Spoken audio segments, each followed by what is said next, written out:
Number 5. Nazi brands. This surprised me quite a bit. I had no idea that the Nazis had affiliations with a lot of the companies that are still around today. Some of them, like Hugo Boss, they made the fancy all-black uniforms the Nazis wore. Also, other companies that had affiliations with the Nazis include Coca-Cola, Kodak, Puma, Adidas, IBM, Siemens, and even Nestle. Number 4. They loved animals. Surprisingly, the Nazis loved animals. Many of the leaders of the Nazi Party, including Hitler and Göring, were large supporters of animal rights and conservation. Hitler was also a vegetarian. The Nazi Party also raised laws that limited the hunting of animals and banned testing on them, which to me is surprising because at the time, Germany was at the cutting edge of technology. Number 3. Polygamy.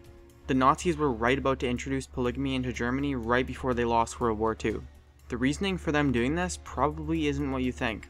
It was to keep their birth rate high because they predicted having a lot less men in Germany after the war, and having multiple wives would obviously help that.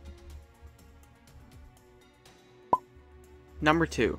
No smoking.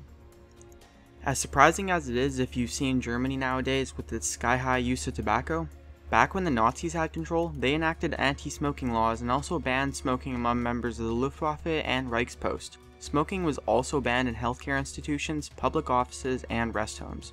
Also, later in 1939, the Nazis outlawed smoking on all office premises and schools. Number 1.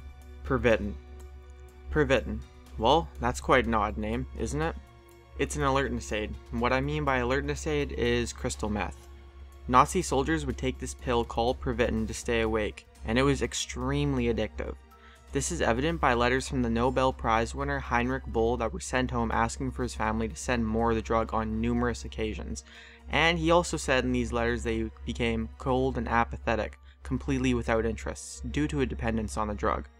The Nazis also put this drug in a chocolate and gave it to tank drivers and pilots. And even worse, Hitler's doctor would administer IV injections of this drug daily. Apparently, it was to treat his Parkinson's-like symptoms he was having.